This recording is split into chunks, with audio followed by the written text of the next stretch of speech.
ubwije kuri ko wankundaga yazamukaga ahantu ukabona biraryoshye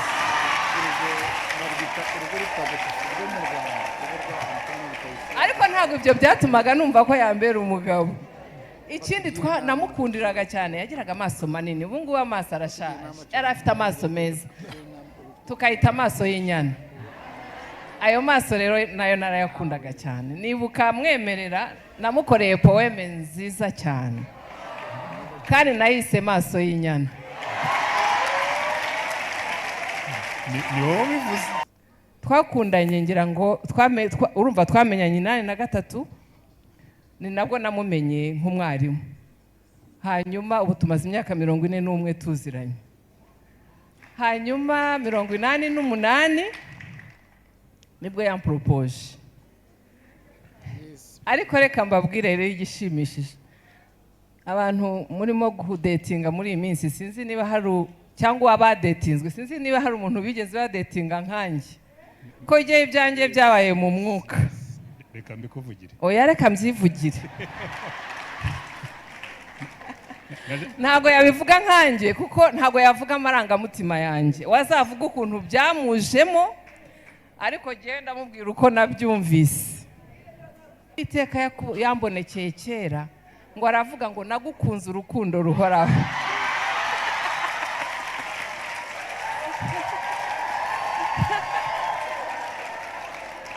Ntago umva nawe natubwira icyatumye abyandika gutya.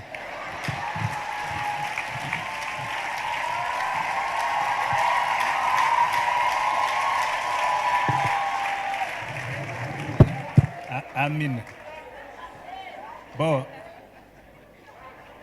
yabibabwiye yuko twabanaga ku ishuri, twafashe amasengesho yo kugusengera. Ati kandi Imana yaradushubije nikagira inkuru nziza. Ati umugore wawe kuri hafi kuruta utekereza. Ni nakabandi. Ati rwose twarasenze Imana iradusubiza yashyizeho vue. Ati ni Penina ndamubwira nti baba we ibyo ntabwo ari Imana, ibyo ngibyo ni amasantima yanyu. Ni Penina afite ibyaha bitatu. Icyaha cya mbere ni umunyeshuri wanjye.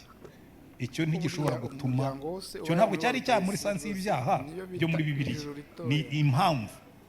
Ndamubwira ntabwo nshobora kurongora umunyeshuri nigisha byanyicira izina. Aricara yeza kirazira. Ndabona ni impamvu ya kabiri. Nge nasabye Imana umugore ndusha imyaka 4, uriya murusha 9. Ntabwo Imana ishobora kumpa umugore ndusha imyaka 9. Aricara aranseka. Nzapropose nese kuko umunyeshuri. Noneho nandika ku gapapuro, ariko narabanje ndabitekereza, ndabisengera, mbishyira muri zo formulation. Ndamubwira ni ntacyo, reka mbyandike gutya, nantera n'akadobo, ntabwo tuzaba twavuganye. Ndazahaza mpakanire mubwire ni thank you, ariko ntagiye mu magambo menshi ashyiramo. Yagarutse aje kuvuga yeye. Ndanaza ndamubwira numvise bitajyamo kubera impamvu ebyiri. Cya mbere uranduta cyane kandi acyafite gahunda yo kujya kwiga. Cya kabiri uri umwarimu, wabaye umwarimu wanjye, ntago numva ukuntu ntaba umugore w'umwarimu wanjye rwose, ntago nazabibasha. Arambwira ati se byanditse muri Bibiliya? Ntabwo ntaho byanditse ariko ndumva bitarimo. Ati ntacyo, niba ari iby'Imana ubwo ni iby'Imana, genda ukomeze usenge. Nisubirirayo nkomeza gusenga. Rero amateka nayo mwayabonye, twimariye mu 90 mu kwezi kwa 8 tariki 18. Abona ajyaga ambwira ko mfite umugore mwiza ntibabyemere. Ubwo noneho baramubonye umeze neza mu buryo bw'imibereho n'imibanire. Inkingi ya mbere y'urugo rwiza ni urugo rwubaha Imana. Urugo rwubaha Imana rurangwa n'ibintu 4. Icya kabiri, gukunda umugore wawe nk'uko Kristo yakunze itorero akaryitangira. Icya gatatu, kuba protection y'umugore wawe nk'uko burya Yesu araturinda. Anyway, haleluya.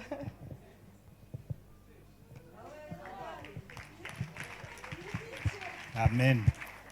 Ushobora kwicara. muraho mwese umugore mwiza cyane yego rwose pastor abo najyaga mbwira ko mfite umugore mwiza ntibabyemere ubwo noneho baramubonye amen twumvise ubuhamya ngira ngo umurimo w'uyu munsi urakomeye kubera ko gufatanya inyigisho n'ubuhamya ntabwo byoroha cyane ariko buriya ngo indirimbo y'urugo ateye niyo wikiriza aposo yavuze ngo akunda ubuhamya reka natwe uyu mugoroba yewe nzi kwigisha nkunda kwigisha nize kwigisha ariko uyu mugoroba kugira ngo madamu aze kugaragara cyane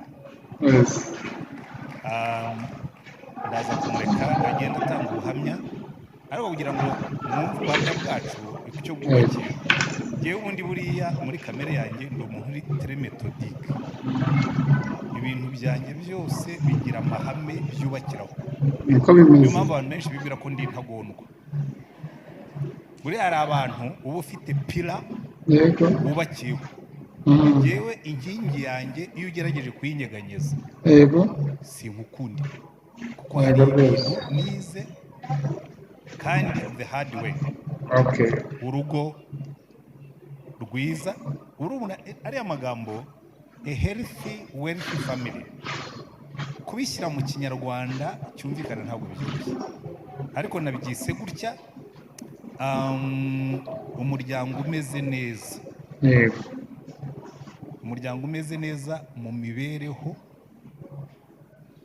n'ubuzima healthy umuryango umeze neza ariko ufite n'imibereho myiza umeze neza kuko hari imiryango myinshi ifite imibereho ni naryo kosa abantu benshi bakora yego ujya ubona n'uzumva uko isi itekereza isi yo itekereza ni naho ikosa ryabaye rinini kandi si ndi bubitindeho ibyo ngibyo isi itekereza yuko abantu bahaye amafaranga ukabaha ubwenge mu kinyejana cya 17 18 umugabo witwa Jean Jacques Rousseau n'abandi bo muri icyo gihe batangiye kudevelopa teori yuko igituma abantu batanezerwa biterwa n'ibintu bitatu icya mbere ngo biterwa n'ubujiji icya kabiri bigaterwa n'ubukene icya gatatu bikaterwa no kutagira imyidagaduro baravuga ngo rero ubundi umuntu umuhaye amashuri akiga akamenya ubwenge ukamuha amafaranga akashobora kugura ibyo ashaka byose ukamuha n'ahantu yisanzurira amaplage amajardin icyo gihe umuntu rwose yanezerwa isi irabigerageza ariko mu kubigerageza ikora ikosa rimwe yirukana n'Imana kuko icyo gihe abo batangiraga iyo teori nibwo abandi hirya ba Darwin ba Descartes ba Hegel ba Nietzsche ba Sartre ba Camus batangiye teori yo kuvuga ngo Imana ntikenewe umuntu ashobora kwigenga ubuzima burashasaga n'uno munsi muzitegereze uko isi igenda itera imbere yakuyeho inkingi ziyikomeza biriya babyemvone na Joel batubwiraga inkingi iyo uyivanyemo niyo wagira uti ikintu gitangaje nuko nabo banyabwenge aho reka ndebe muri mwe bw'abantu baba barize ibintu bya za literature na bya filosofi ntabwo mushobora kuba muri hano ngo haburimo abantu bazi kura existentialiste uzarebe umunsi batangiye kuvuga ngo Dieu est mort ba Nietzsche batangiye kudevelopa teori ivuga ngo la vie est absolue iyi Imana wayikuyemo ubuzima bwakajagara n'abandi babyumva n'abari hafi n'abari ntimuzibaze ngo kuki isi irimo akajagara uno munsi nuko uko isi yagiye yunguka amafaranga isi ikagenda yunguka ubwenge ikagenda yunguka imyidagaduro Imana twayikuyemo pirazi rero twebwe twubakiyeho 3 n'ubundi ziri biblike reka ndacunga igihe neza ngiye kubaha inkingi 3 zubakiye kuri Bibiliya hanyuma nindangiza tubaho ubuhamya turabaho ubuhamya mu ngingo 3 arababwira uko yatekerezaga mbere yuko uhura n'umugabo yego kandi muri make turaza kugerageza kugenda tuvuga muri make yes hanyuma tuze kubabwira uko twahuye yego hanyuma nuko tubana amen umeze neza mu buryo bw'imibereho n'imibanire amen amen icyambere Yes. zaburi y'112 yego iyi zaburi ndayikunda cyane n'ubundi narayikundaga ariko naje kuyikunda kurutaho hari igihe njyewe nagize umugisha data bukwe yari umurokore w'umuvugabutumwa mu magambo make yagiye nshobora kuvuga ko nta data nagize mu buryo buzwi kuko yapfuye ndi muto nari muzi kujya umwana w'imyaka 5 iyo umubwiye ngo bari kumwibuka ko papa we yasaga ushobora kugutangaza nibuka uko umutwe we wasaga ariko nibuka ibintu yambaraga kubera impamvu imwe papa yari umucuruzi yajyaga ajya i Bugande kurangura ibintu acuruza akagenda ku igare akambara utuntu bita agashati twari utuntu njya nabona n'abanyamakuru muri kino gihe ngira ngo nibo bambara za shati kote utuntu tw'utukote dufite imifuka hano na hano na hano n'amaboko wewe yarafite maremare noneho iyo yazaga ku igare muri shati kote ye yashyiragamo amaguru hari abantu bazaga mu madivani afite imihiro iyo yazaga iteka ryose twamubona twari dutuye ahantu hari agacuri kameze gutya iyo manukaga ku igare ikintu cya mbere twakora kujya gukora mu iyo nibuka papa mwibukira kuri ibyo bintu bitatu icya mbere ni izo bombo icya kabiri igeze ku muti yari afite yakundaga imbwa papa yakundaga imbwa aza gucirira ikibwana cyiza kinini nanjye ndakireba nari nabonye igishushanyo cy'imparage mbona cyavamo imparage nziza ndagenda ndagifata nkisiga amase ababaye muzi ko amase ubundi yenda kuba umukara n'ingwa hari ingwa bakoreshaga bakinga inka abatarabaye mu nk'ibyo byo gukinga ntimubizi noneho mfata amase ndagisiga neza nsigaho n'ingwa kiba imparage umva papa yaraje akubise ikibwana cy'amaso byakurikiyeho nyine yarankubise numva uko mbaye ikibwana ndacyuhagira hanyuma icya gatatu nibuka nuko yagiye tukamubura twongera kumubona yapfuye muri 1963 baragiye aherekeje abantu bahungaga bagarutse barabafata barabicana hanyuma ubwo impamvu mvuga data ko kenshi abantu rwara Kongo kuki pastor Antoine yavuga siga ukwe ntavugize hari abantu bigeze kubimbaza data bukwe rero se uyu mugore we yari umuvuga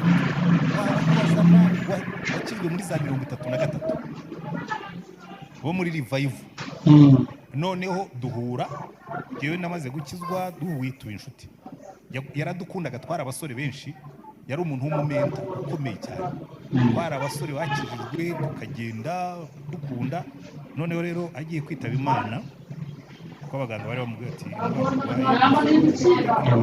tegereza gusa wigire mu ijuru akoresha igiterane hanyuma aramubwira ati rero wowe ni wowe uzigisha kurangirika kandi tugira abantu bitwa ba kanoni kanoni burya ntabwo ari titre ya pastor by the way njya numva abantu benshi bakunda ngo ngo kanoni guhita munsi kanoni nawe ni ubu kanoni munsi ya pastor kanoni ni agatitiro honorifique gusa ko n'abarayiki babo ba kanoni so data bukwe yari kanoni nanjye ndi kanoni muto na kanoni mukuru kanoni mukuru yatanze itegeko mu kanoni muto uzaze wigishe kuri aya zaburi 112 nicyo nyikundira ariko isamarayizinga n'ibi bintu tugiye kuvugaho iravuga ngo hahirwa ubaho Uwiteka akishimira cyane amategeko ye kira number 1 umuryango umeze neza amen urubyaro rw'uwo ruzagira amaboko mu isi amen umuryango w'abatunganye uzahabwa umugisha amen ubutunzi n'ubukire biri mu rugo rwe gukiranuka kwe guhora witeka ryose amen reka wenda ngarukiriza aho ngaho ubundi ushaka guhuza healthy na wealthy uhurira muri ayo magambo Imana iravuga ngo umuntu wubaho Uwiteka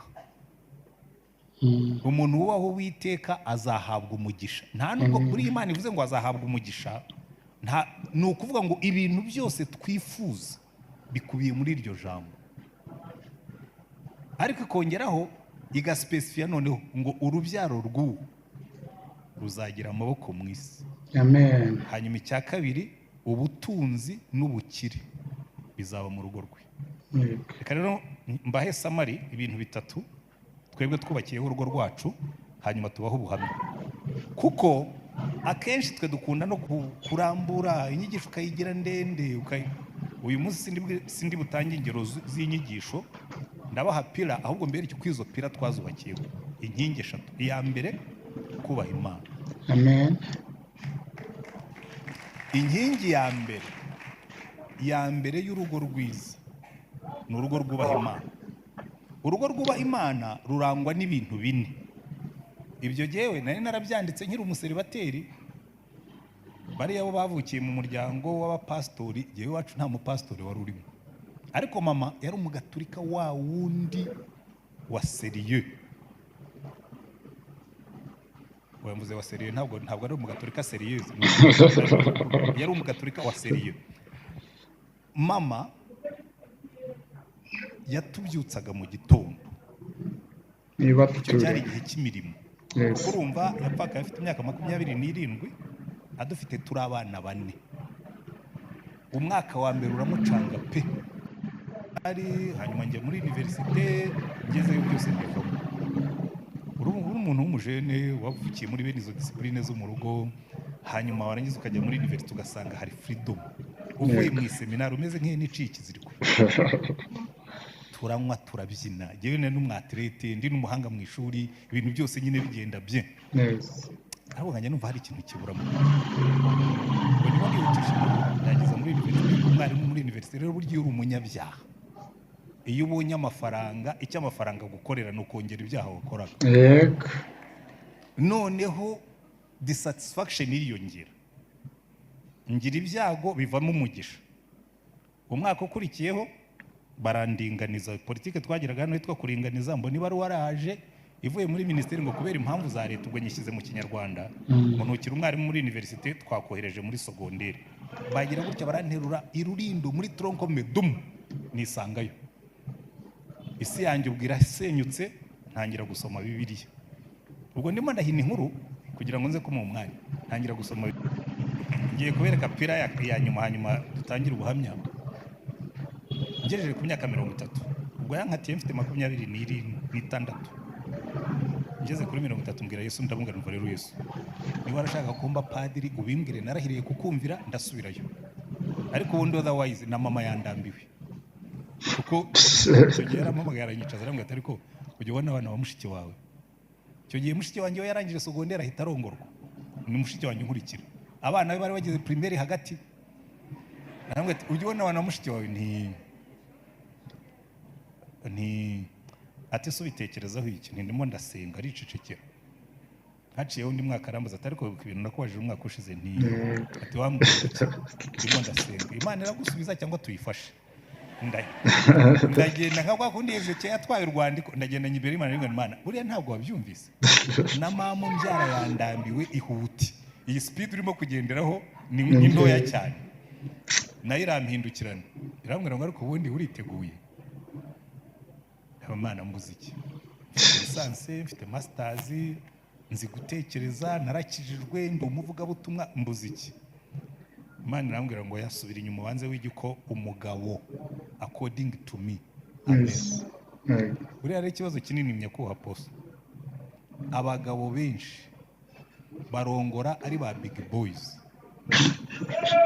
Kuko nafashe Bibiliya noneho ntangira systematically guhera kuri Genesis kugeza kuri Revelation, ndeba umugabo according to God asati.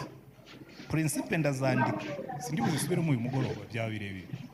Hanyuma ndangije ntangira kwishyira ku murongo.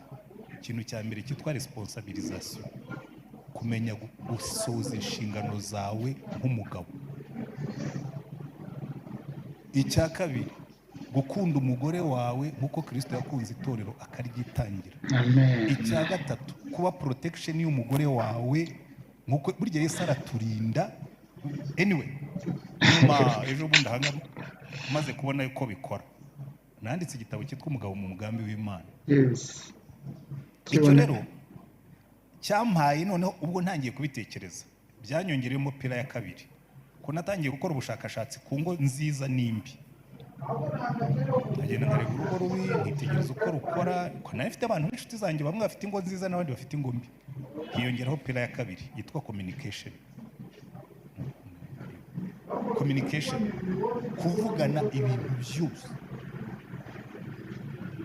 hanyuma ibyo ngibyo birangiye nongeraho iya gatatu unasanga muri Bibiliya ahantu hose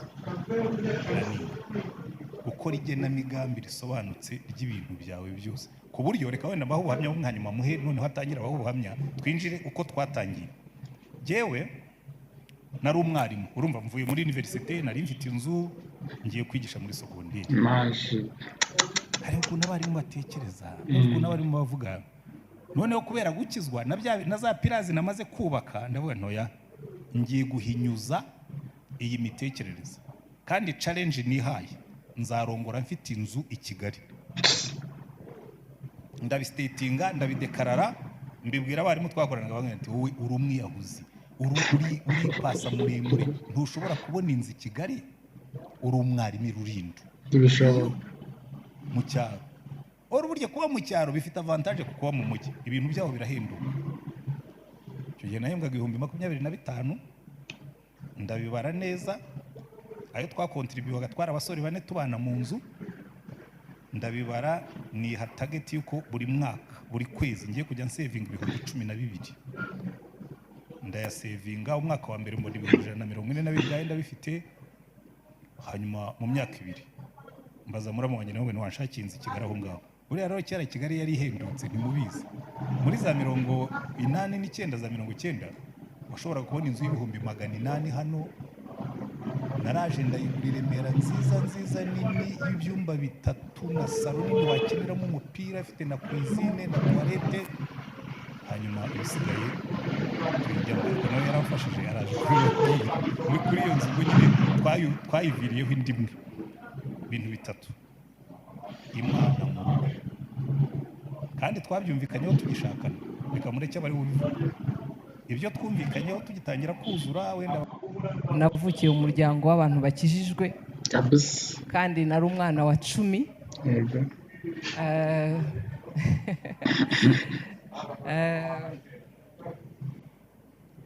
ariko nubwo navukiye mu muryango w'abantu bakijijwe ntabwo nari nkijijwe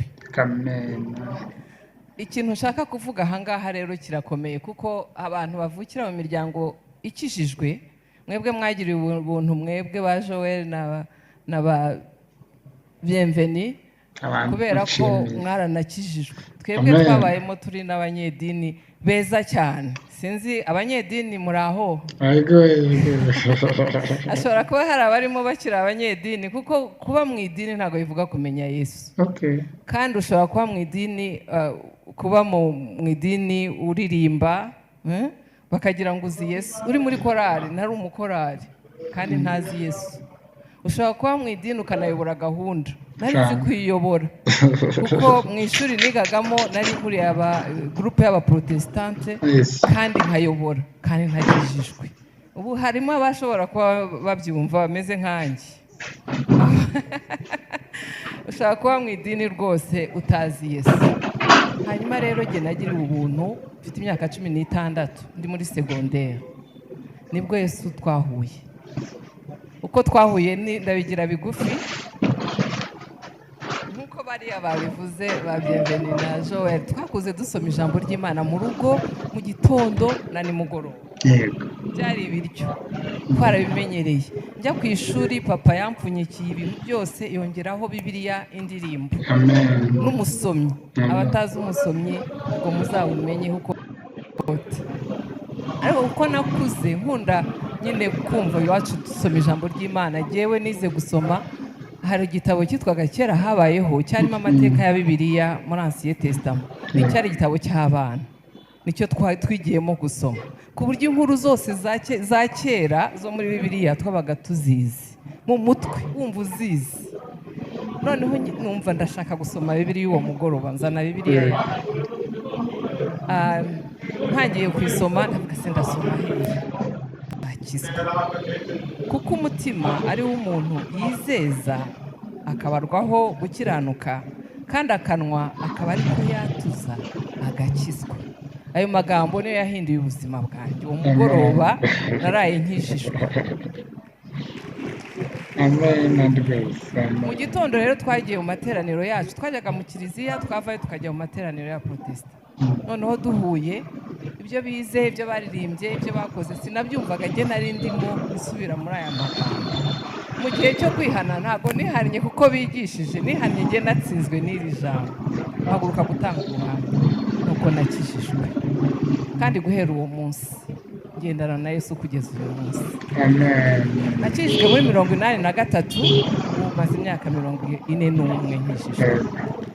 Rero twari ku kigo kimwe kuko njye nari umunyeshuri, we yari umwarimu, nawe yakijijwe muri uwo mwaka muri 83. Tugahurira muri rya tsinda, ari mwarimu ugenda umunyeshuri nyoboye nawe atwigisha 83, 84 kugeza noneho reka nsimbuke ngere ku by'urukundo rwacu kubera umwanya muto. Ubwo number 1 ntago wari wanditse, wari wanditse Yeremiya 31 umurongo wa 3 gusa, ashyiraho rimwe. Number 2 ashyiraho kabiri, ashyiraho itangiriro igice cya 2 umurongo wa 18.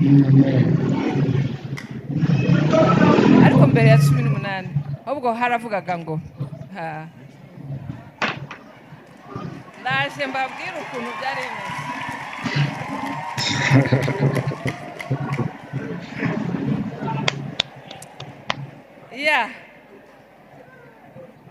Haravuga ngo kandi Uwiteka Imana iravuga iti si byiza ko uyu muntu aba wenyine, reka muremere umufasha umukwiriye. Arongera aramanuka, oya ahubwo musubire hirya hejuru aho Adamu yise amazina. Imana ngo izanira Adamu inyamaswa zose n'ibindi abyita amazina, ngo ariko umufasha umukwiriye yari ataragira ate, yari ataraboneka. Ubwo ni akarongo gakurikiyeho ni aka kabiri, aka gatatu byari agapapuro nagasanzemo mu gitabo. Hanyuma umurongo wa 3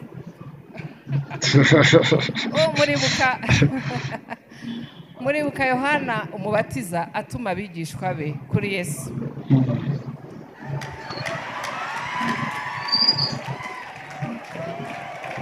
Mwese mubimenya? Mwese mubimenya? Ngo ese ni wowe wa wundi ngo cyangwa dutegereze undi? Yes. Amen, amen. Hanyuma nababwiye ko ari quiz, aranyandikira akantu gatoya hasi, aravuga ngo iyo mirongo uyisome wenyine, ngo hanyuma usenge uzansubize. Murumva ko ari quiz, ariko namaze kuyisoma nyine numva icyo yashatse kuvuga. Kubera ko yashatse kuvuga nawe natubwira icyatumye abyandika gutyo.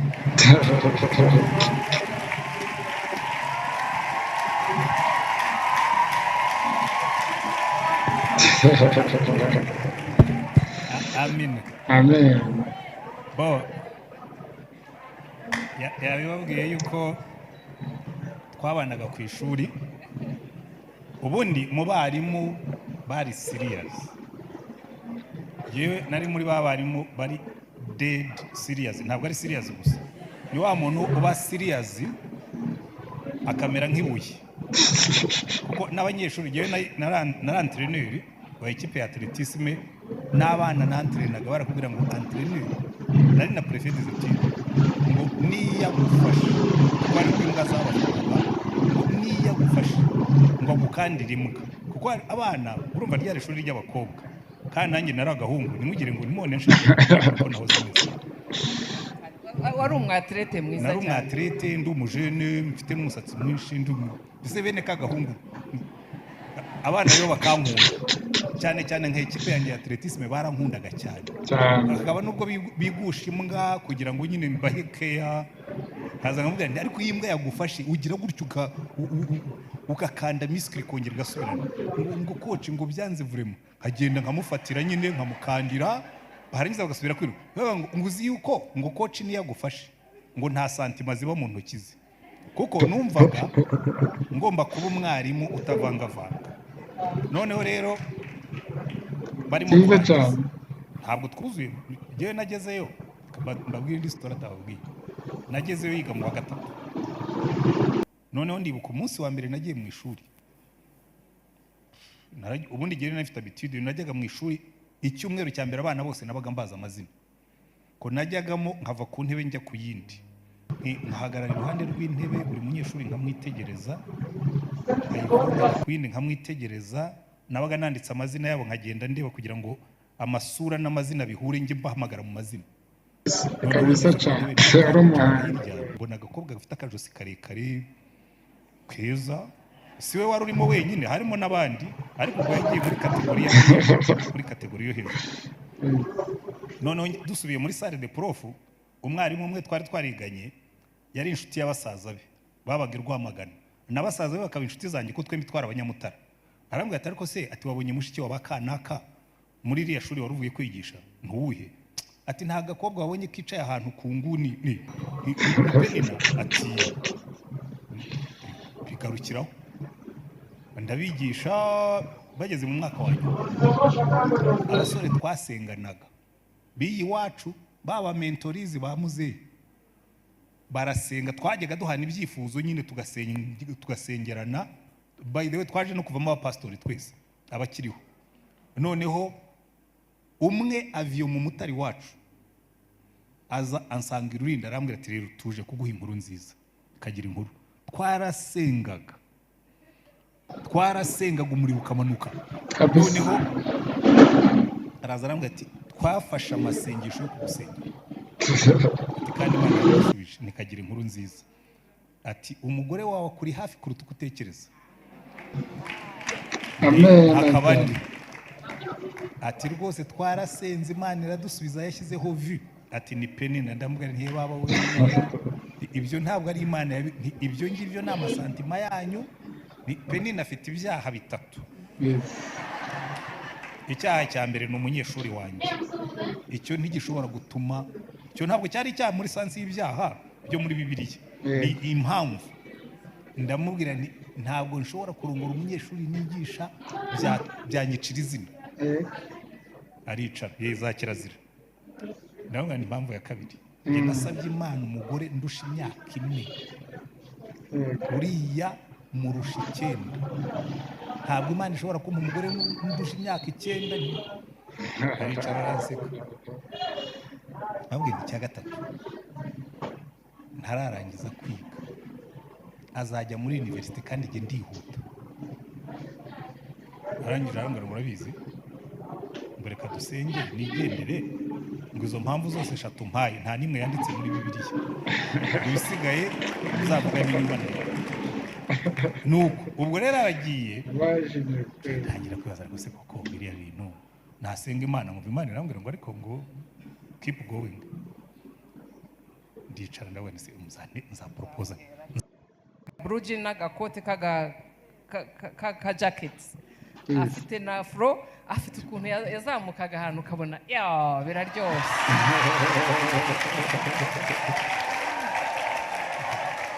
ariko ntabwo ibyo byatumaga numva ko yambera umugabo ikindi namukundiraga cyane yagiraga amaso manini ubu ngubu amaso arashaje yari afite amaso meza tukayita amaso y'inyana ayo maso rero nayo narayakundaga cyane nibuka mwemerera namukoreye poeme nziza cyane kandi nayise maso y'inyana ni wowe bivuze ako niko nari ntababwiye reka rero dukomeze kuko turashaka kuvuga pillars ubwo mwabyumvise pillars y'ijambo ry'Imana mwumvise ko ari byo za principe iriza tuzimara uzasanga dipre ariko izo principe tuzigenderaho noneho igihe kiragera nawe ahura na politiki y'iki gihugu yigaga muri universite. tubashimire rero ibyo turimo kurya iki kiganiro. niba utarakanda subscribe tugusabye gukanda subscribe tukibanira, ubundi dushimira buri wese wakanze subscribe. dore ubu tumaze kugera ku bihumbi 380. dushaka kugira ngo wowe uduhe inkunga bitewe n'ukuntu ushoboye. inkunga ya mbere ni subscribe, share, like and comment. ubundi iyo turi kumwe nawe iyo murumva ikiganiro nk'iki cyiza cy'abavuga washatse n'akazi ni ukuri yakabonye ngera je kiranyubaka cyane, kandi nawe niba cyangwa kubatse bisangiza abandi. ni umwanya wawe, turabakunda kandi byose muri nari abantu nabiteguye se badahwema kutugira inama yanyu nayo tuyishimiye. icyo tubasabye rero like, share and comment, ndetse n'ibindi nkunga yose wakumva ushaka gutanga twayaje. imana ibaha umugisha rero, turabashimiye cyane muri iki kiganiro cya Rutayisire n'umugore we tugapanga planning naho ubutaha rero katube tugaragara. imana ibahe tutangiye gupanga ubukwe twemeranye yuko